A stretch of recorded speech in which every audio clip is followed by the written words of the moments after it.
그렇더라도 우리 좀 무게가 있는 얘기도 하나 하기는 해야 돼요. 네. 뭐냐면 아까 우리 이제 솔루션을 찾기 위한 이제 지금 첫 발을 이제 내딛는 건데 예전에만 해도 의료소송, 지금 그냥 뭐 10년, 20년 전만 해도 의료소송 얘기 나오면 당연히 증거자료라는 게 의사가 쓴 차트, 의료 네, 그 네, 네. 기록 정도였었잖아요. 네. 그리고 주변인들 증인 정도지, 증언 정도지. 근데 이런 것들로 좀 한계가 있다 보니까 그리고 수술, 그러니까 아까처럼 무슨 미용 시술 이런 거 말고 마취를 하고 내가 인식하지 못하는 사이에 벌어진 이런 것들에 대해서는 사실은 피해자인 환자도, 그러니까 피해자인 경우에 피해자라면 본인도 뭘 모르니까 이게 의료사고인지 뭔지도 모르고 그 드라마에 나왔던 그 뭐 목 수술하다가 마취가 안 돼서 깨어나서 막 사고가 났다 이런 케이스가 있었거든요. 그런 것처럼 등등등등이 나왔을 때 확인할 방법이 없으니 의료소송에서 절대적으로 약간 그 정보의 열세에 있었던 환자 측에서 수술 CCTV라도 있어야 CCTV. 되는 거 아니냐 이런 네. 얘기가 나왔었어요. 그리고 네. 제가 알기로는 이주석 변호사님도 관련된 이슈로 뭐 MBC 100분 토론에서 토론회 네. 같은 것도 참여하시고 이런 걸로 알고 있는데 우리가 알고 있기로는 왠지 그래서 수술실 CCTV는 의사들이 당연히 불편하겠지만 환자들 입장에서는 만에 하나를 위해서 기록이 있으면 명백한 기록이니까 좋겠다라는 생각을 할 수도 있고 충분히 그렇게 생각할 그러다 수 보니까 있죠. 의사들이 CCTV 설치를 반대하는 거에 대해서 니네가 꿀릴 거 없으면 왜 반대해? 약간 이런 식으로 또 맞받아치는 분들도 계실 수가 있고 그 부분에 대한 본인의 생각은 어때요? 환자 쪽 말이 맞는 것 같아요? 아니면 그러니까 그거를 제가 봐서는 수술 CCTV가 설치 뭐 필요성이 있을 수도 있는데요. 예. 일단 의사들이 거부하는 건 그렇죠. 누구나 다 본인 어떤 집무실에 CCTV를 설치해서 누가 그걸 기록을 남겨서 볼 수 있게 한다면 굉장히 어떻게 보면 위축될 수 있고 그렇잖아요. 이제 뭐 중국도 의사가? 사실은 예. 뭐 이제 길거리 CCTV 달아가지고 뭐 감시를 한다. 뭐 사생활을 이제 뭐 그렇게 해가지고 그러니까 본인이 어떻게 보면은 그 수술 행위라는 거에 대해서 직업 행위인데 그거를 모든 것을 다 기록을 남기고 감시를 할 수 있고 누군가 이제 열람을 할 수 있다. 예. 이거 자체에 대한 어떤 거부감이 제가 봐서 병원에서 큰 것 같아요. 그래서 뭐 의료 사고를 은폐하기 위해서 아니면 무슨 유료 순수를 은폐하기 위해서 의사께서 뭐 반대한다 이렇게 생각하진 않으셨으면 좋겠고요. 그리고 저는 그렇게 생각합니다. 그러니까 무조건 이거를 의무화 시킨다기보다는 그럼 이제 그게 어떻게 보면 마이너스잖아요. 근데 플러스식으로 예를 들어 CCTV를 설치한 병원에 뭐 인센티브를 준다든지 예를 들어서 그런 식으로 좀 차별화된 부분을 두면 어떨까? 왜냐하면 모든 수술방에 CCTV를 뭐 세금 같은 거 이런 그렇죠. 부분? 예. 뭐 그런 식으로. 그리고 요새 실제로 성형외과 같은 데도 그런 식으로 홍보를 해요. 아, 우리 병원에는 CCTV가 달려 있다. 아. 예. 그걸 이제 마케팅 어떤 수단으로 삼거든요. 그렇기 때문에 유령 수술이나 이런 부분은 걱정하지 않으셔도 된다. 근데 또 환자 입장에서 생각해 보시면 모든 환자가 내가 수술을 받는 데서 CCTV가 달려 있기를 원하지 않으시거든요. 왜냐하면 이게 다 몸이 노출될 수 있고 내 어떤 개인 어떤 그런 거에 제3자에게 노출될 수도 있기 때문에 예를 들어서 위험성이 있네요. 뭐 가슴 수술을 예를 들어서 환자분이 성형외과 하는데 했다.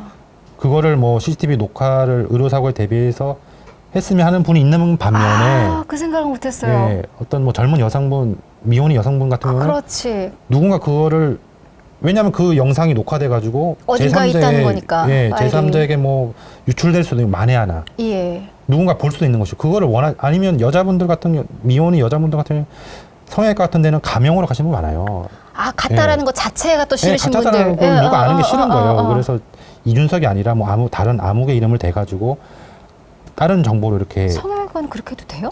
그렇게 하시는 경우 많아요. 예, 실제로. 병원 가면 원래 주민등록번호 이런 거 다 적고 하는 거 아니에요? 아니요, 그 개인정보이기 때문에 함부로 이렇게 수집을 못합니다. 병원인데도? 네. 그렇게 가명으로 하시는 분들이 있고요. 그렇기 때문에 그거를 강제로 했을 때 내가 원하지 않는 어떤 인체 개인 정보가 제3 이게 환자 입장에서도 그렇겠네요. 그렇죠. 그 영상을 다 그렇게 뭐 강제를 하게 되면 수술방 실제 다 설치를 하면은 내가 원하지 않아도 그거를 촬영이 될 수 있는 거거든요. 그래서 그 CCTV가 설치된 병원을 내가 찾아서 가고 싶다 하면은 갈 수 있지만 가는 거고. 예, 그걸 이렇게 설치했다고 홍보하는 병원에 내가 가고 싶다면 가지만 내가 그거를 원하지 않으면 CCTV가 설치되지 않은 병원에 갈 수 있는 어떤 환자의 선택권도 존중이 돼야 되지 않느냐. 저는 그러니까 또 그렇게 변호사님은 생각을 하고요. CCTV 설치가 찬성 반대라기보다 예. 선택으로 하면 선택으로 해서 병원에서 알아 자발적으로 그렇죠.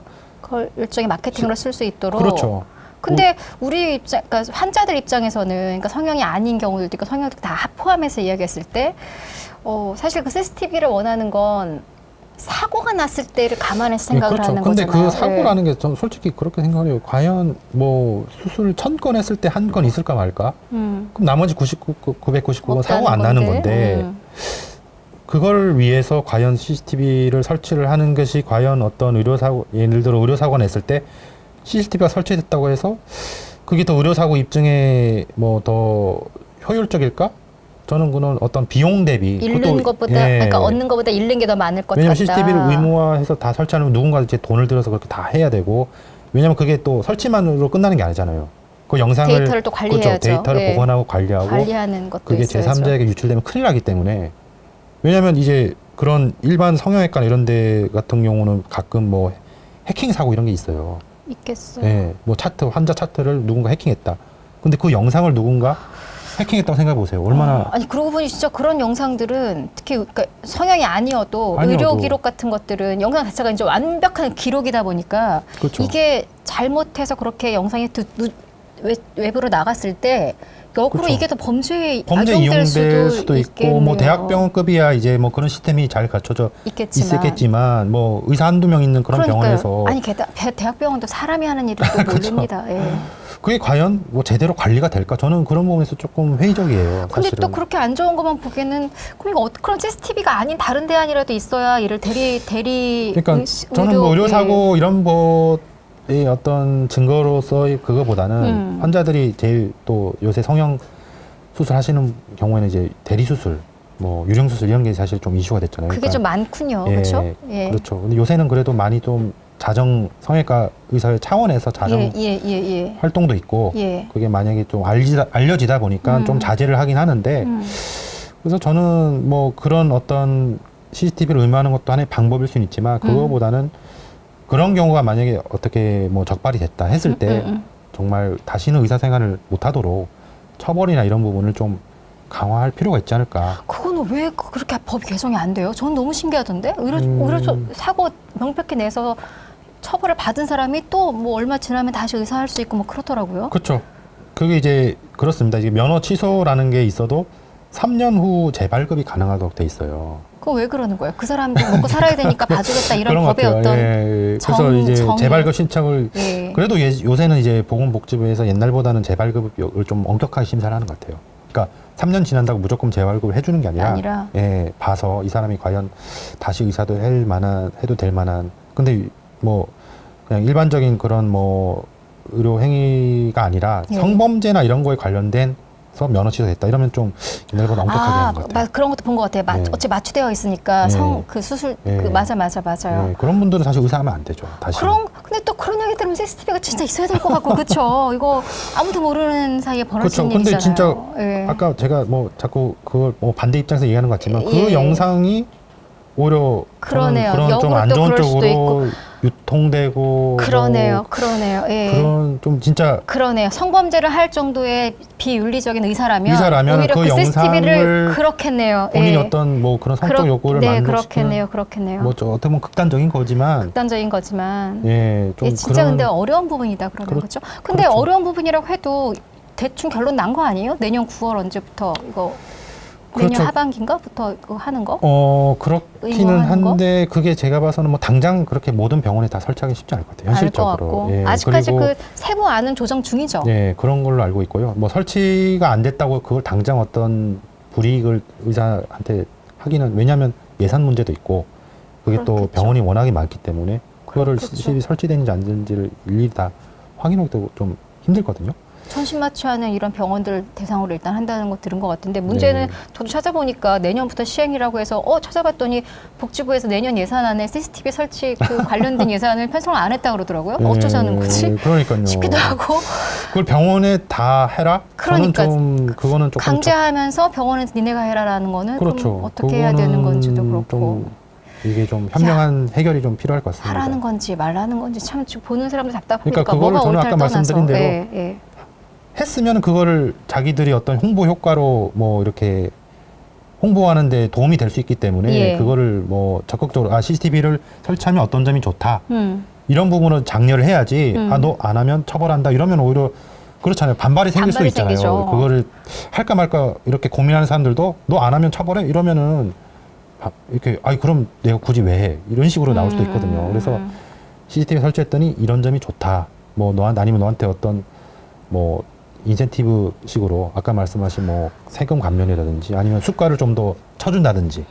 국가에서 강제하는 거에 대해서는 이 국가에서 일정 부분 그 예산을 편성하는 게 맞는 것 같고 그렇죠. 또 그러기에는 그런 국가 예산을 그렇게 투입될 만큼 이게 진짜 가치 있는 일인가 사회적으로 이걸 또 다시 또 고민해 봐야 될 것 같고 그렇죠. 그냥 설치하고 끝나는 게 아니거든요. 아까 말씀드린 이 관리하는데도 저희가 봐서 돈이 상당히 들 거거든요. 그러니까 그 아까 전 유출되지 않기 위해서 또 어떤 시스템들이 있어야 이게 잘 시스템이 관리가 있어야 되는데. 사실 이게 돈 얼마 쓰는 것보다 그 사후 관리에 대한 그렇죠. 이거는 돈 문제가 아니잖아요. 체계를 만들어야 되는 그리고 거니까. 일반 CCTV도 그래요. 예. 뭐 병원도 보면은 이 영상이 예. 그 의료사고 나서 병원에 가서 CCTV부터 확보를 하려고 했더니 보통 길어야 한 달이거든요, 사실은. 근데 예를 들어 뭐 지워졌어. 예, 네. 뭐 한 달 지나고 나면 영상이 없어요. 한 뭐 7개월 예. 됐어 이러면 없죠. 그럼 이런 영상도 아무리 뭐 녹화를 해놔도 한 달 지나서 찾아갔더니 영상 없다. 이러면 사실 가치가 없잖아요. 보통은 이제 의료사고로 이제 컴플레인을 하고 이제 문제 제기를 하는 게 당장 이 시술 행위를 있고 나서 한번 예를 들어 사람이 죽었다 하면은 사망했다면은 바로 이렇게 사건이 났기 때문에 영상을 받아볼 수 있지만 그게 또 애매하게 뭐 어떤 시술 행위 한 2-3달 후에 부작용이 생기거나든지 안 좋은 결과가 나는 경우도 있어요. 뒤늦게 갔더니 그때 한 달 지나서 예. 영상이 없다. 이럴 수도 있거든요. CCTV 다 달아봤자. 근데 실제로 3개월도 지금 사실 짧죠. 뭐 그렇죠. 후유증 나타나는 거면 더 길게 있다. 그렇죠. 더 이렇게 나타나서 갔더니 영상이 없다. 충분히 그럴 수 있거든요. 근데 그거를 뭐 1년, 2년 보관하기는 좀 어려울 것 같아요. 제가 봐서는. 갑자기 갑자기 보내야 되는데 갑자기 뭐가 Q&A 이렇게 상담하는 거예요. 지식인에 궁금해서 물으면 이거 중에 제가 본 게 지금 CCTV 그 3개월, 1개월 그 얘기하니까 생각이 난 건데 성형 수술을 받으신 분이 그러니까 그분은 좀 이렇게 큰 수술을 했나 봐요. 무슨 막 그 윤곽을 다 바꾸고 막 이런 걸 했나 봐. 근데 그게 의사가 이게 자리를 잡으려면 그러니까 붓기가 빠지려면 뭐 1년이 걸리고 정확히 1년인지 6개월인지 그렇게 걸리고 다만 이게 완벽하게 그냥 다 되려면 3년이 걸린다. 근데 1년쯤 됐을 때 이게 좀 이상해서 병원에 갔더니 더 기다리라 그런 거예요. 3년, 길게는 3년까지도 가니까.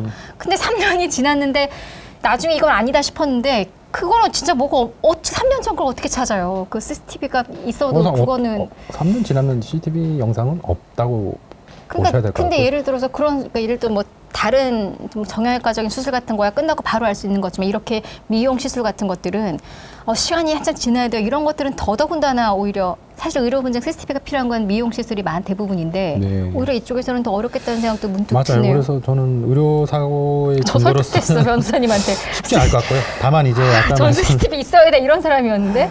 뭐 유령 수술 뭐 이런 부분을 확인하기 위해서는 조금 필요할 수도 있는데 저는 그 CCTV 설치보다는 아까 말씀드린 대로 그런 행위로 인해서 적발이 됐을 때 정말 처벌을 강력하게 좀 불이익을 좀 크게 네.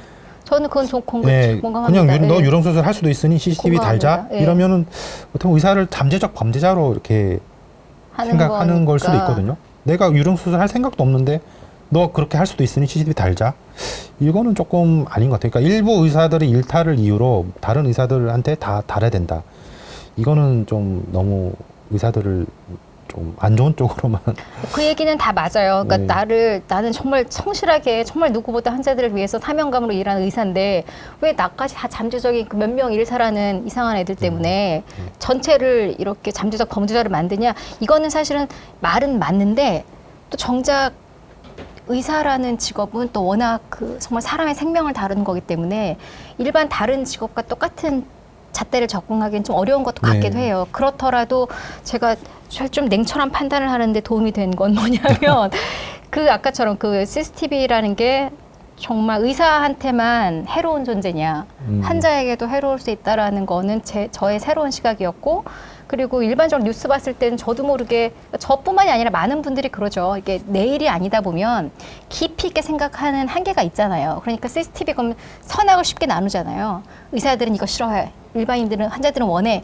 여기서 선악 싸움으로 가고 어떤 강자 약자의 대결로 가다 보니까 어느 한쪽에서 하게 되는데. 그러니까 그걸 이렇게 처벌을 하고 무조건 의무화하는 거는 사실은 어떻게 보면 선악으로 나누는 거거든요.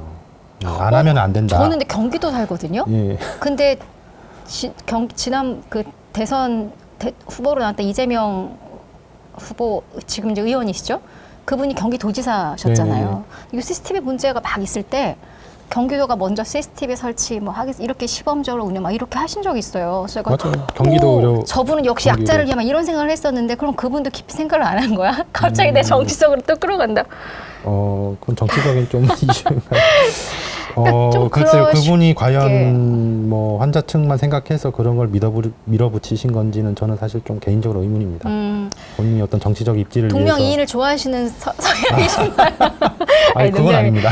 아니 뭔지 그러니까 정말 정치인들의 말이 그 깊이에 대해서도 한번 같이 고민해볼 수 있는 것들이죠. 네. 왜냐하면 이런 문제 나오면 항상 정치인들이 양극단에서 같이 싸우잖아요. 각 당이 희한하게 일치된 의견으로 반대 의견으로 싸우잖아요. 중간 의견도 없고 네. 양쪽 다 이해하는 의견들이 없고 거기 국민들이 같이 또 이렇게 감정적으로 휩쓸리는 게 되게 저는 안타까웠던 사람으로서 말씀하시는 게 가치를 높이는 데는 여러 가지 되니까 함께 생각할 수 있는 저희 댓글에 대기업들 변호는 되게 김앤장 같은 대형 로펌이 하듯이 왠지 대형 병원 같은 데들도 소송을 할 때 일반 변호사들은 당연히 닥터로이어를 쓸 것 같은데 그런 이제 실제로 그런지 대형 병원에서요? 예. 그렇죠. 하는 경우들이 있죠. 근데 아까 닥터로이어들은 되게 대형 로펌보다는 좀 작게 한다 그러지 않으셨어요? 그러니까 대형 닥터 로열들이 대형 병원을 변호하느냐는 말씀이신가요? 이 질문은 그거예요. 그러니까 대형 병원은 되게 김앤장 같은 걸 하는데, 그러니까 대기업들이 그러듯이 대형 병원도 그런 대형 로펌을 하지 않느냐? 근데 대형 로펌은 사실은 의료 소송을 거의 안 해요. 대형 병원들은 예, 그러니까 대형 로펌이. 그러니까 아, 대형 병원들도 예를 들면 삼성병원이나 뭐 아산병원 이런 데들은 그렇죠. 그런 데들은 또 사내 변호사들도 있고요. 변호사들도 있고 간단한 건 이제 그분들이 하고 좀 큰 사건들은 그렇겠네요. 이제 그런 의료 전문 로펌들이 또 있어요. 예, 몇 군데가 있어요. 그러니까 대형 로펌은 아니지만 부티크 펌이라고 하거든요. 그런 쪽으로 이제 계약을 해서. 근데 솔직히 말씀드리면 뭐 그런 대형 병원이라고 수임료가 또 많진 않아요. 김인장 같은 데 쓰면 돈이 엄청나게 많이 나가기 때문에 못 써요. 못 쓰고. 예, 못 써요. 의뢰인 마음은 똑같군요. 예, 병원들이라고 아시겠지만 뭐 이렇게 돈을 많이 벌진 않거든요. 그래요? 그렇죠. 예. 수가가 그렇죠. 제한돼 있기 때문에 대형 병원이라고 돈을 결코 많이 버는 게 아닙니다. 그래서 본인이 혹시 변론하신 대형 병원 있는지도 궁금하대. 제가요? 예. 대형 병원을 대리해서요? 예. 대형 병원 측에서 뭘 해준? 본인이든 본인 로펌이든. 있기는 한데 뭐 어디라고 말씀드리기 좀 그렇고요. 있으셨구나. 있었던 적은 있는 것 같습니다. 저도 찾아본 결과 있으셨던 것 같아요. 네. 저도 얘기는 안 할게요, 뭔지는. 관련 에피소드 있으면 얘기해 주세요였는데 여기까지고. 기억에 나는 의료 소송이 있냐? 여러 의료 소송 중에서. 뭐 하도 많으니까요. 다 기억에 남으세요? 막 어렵게 이겼다거나 정말 억울한 사람을 내가 잘 싸워줬다거나. 그러니까 아까 말씀하신 것 중에 안타까웠던 사례가 뭐냐면 이제 그 소아가 이제 인플루엔자 이제 독감 걸려서 이제 뭐 예를 들어 뭐 뇌수막 위험 이런 게 오는 경우가 있어요. 그래서 사망하는 경우도 있거든요. 아니면 그래서 제가 그 사건을 2건을 했는데 공교롭게 이제 피고들을 대리해서 한 적이 있어요. 아니라 네, 병원 측을 대리. 왜냐하면 그게 사실은 소송을 해도 환자 측이 힘들거든요. 왜냐하면 불강력적인 부분이 있기 때문에. 그래서 이제 그 보호자들이 이제 그 병원, 그러니까 사망하기 전까지 거쳐갔던 병원들을 다 피고로 넣어가지고 했는데, 소아과, 대학병원 뭐 다 넣어서 했는데 졌죠 결국. 근데 이제 뭐 제가 피고 입장에서 승소했으니 저야 이제 잘 된 거지만 저도 이제 자녀를 키우는 부모 입장에서 봤을 때 그 부모들의 심정이 참 안타깝고 이해가 되더라고요. 그러니까 뭐 그렇죠. 병원이나 의사의 책임을 묻기는 어렵지만 오죽했으면 그런 소송을 하셨겠느냐. 본인이 느끼기에는 아니 뭐 독감 멀쩡한 독감 걸리면 다 낫는데 우리 애는 왜 죽었지?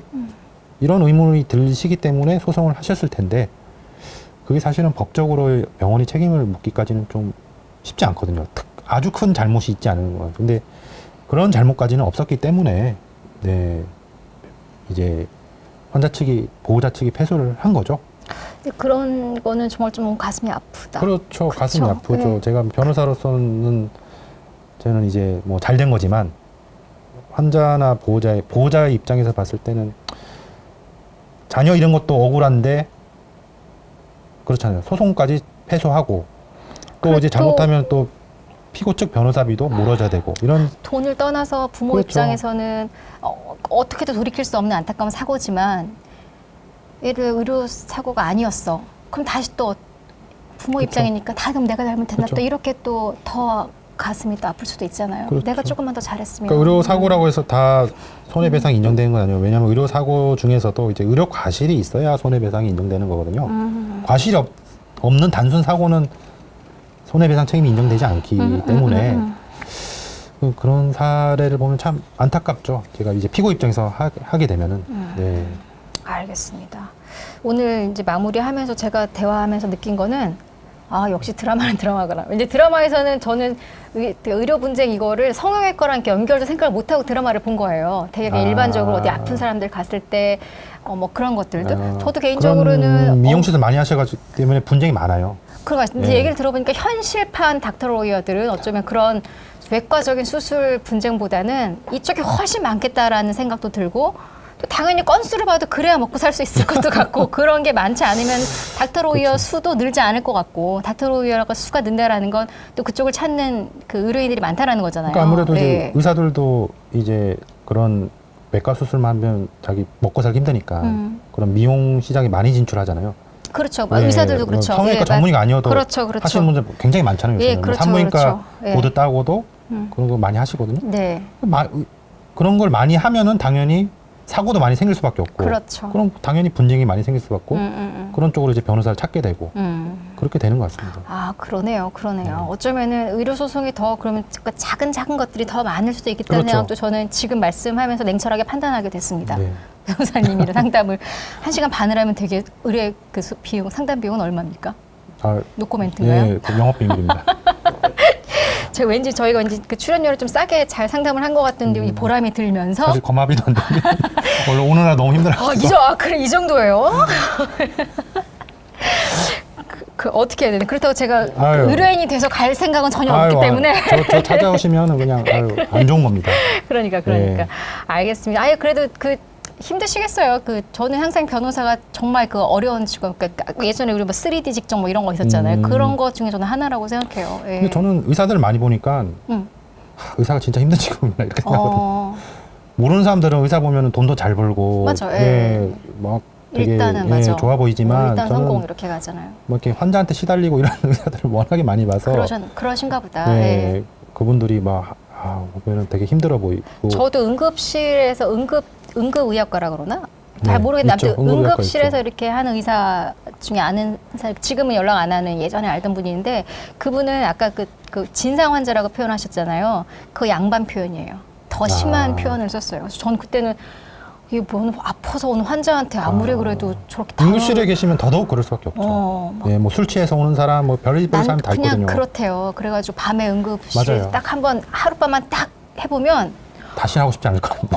그러니까 그냥 사람으로 부르고 싶지 않은 사람들도 많이 오나 봐요. 우리가 아는 막 아픈 이런 사람들만 오는 게 아니라 그리고 다 아픈 사람들은 또 자기 왜 먼저 안 봐주냐부터 해가지고 이제 이런 얘기하면서 그래서 저는 항상 그런 얘기하면 의사보다는 환자 편 생각을 하긴 하지만 왜냐하면 의사가 그런 직업인 거 알고 했으면 그 부분은 네가 감당해야지. 똑같이 같이 불만하고 있으면 의사하지 마라. 전 약간 좀 차가운 잣대였거든요. 굉장히 좀 이렇게 단호한 잣대를 댔었는데 오늘 변호사님이랑 말씀 나눠보니까 오히려 조금 더 인간적인 면에서 닥터 로이어를 이렇게 볼 수 있는 판단을 한 네, 것 같아요. 감사합니다. 그리고 CCTV 관련된 이야기도 생각했던 거하고는 좀 또 새로운 얘기를 오늘 들을 수가 있어서 예. 저도 좀 이 부분에 대한 진짜 이게 정답이 없고 현명한 맞아요. 답을 내기도 어렵네요. 이거는 네. 정말 현명하다기보다는 그 사회에 어느 수준이 제일 맞느냐 이 문제인 거지 네. 뭐가 맞다가 아닐 그게 것 꼭 같아요. 뭐 예. 설치를 해야 되느냐, 예. 의무화 시켜야 되느냐 그 부분에 대해서는 사람마다 좀 생각이 다를 수 있고요. 장단점이 또 있으니까 예. 그 부분은 좀 잘 해결이 됐으면 좋겠습니다. 알겠습니다.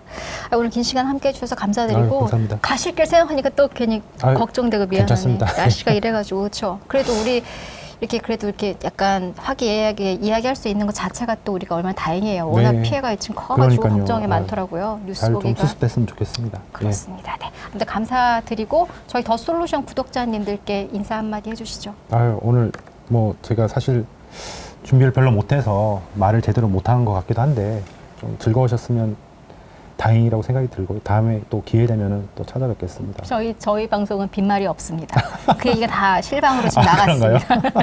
다음 약속을 지켜야 되나요? 다음 기회는 나중에? 꼭 만들어집니다. 알겠습니다. 제가 아까 단호한 잣대를 대는 사람이라고 말씀. 네, 알겠습니다. 아니 정말 불러만 주시면 뭐 또 나올 수 있습니다. 너무 좋았어요. 나중에. 너무 차분차분하게 정말 네. 이렇게 상담 누가 받을 사람이 추천해주고 싶은 변호사십니다. 네, 아유, 감사합니다. 네, 인사드리죠. 네, 네. 여러분 고맙습니다. 감사합니다.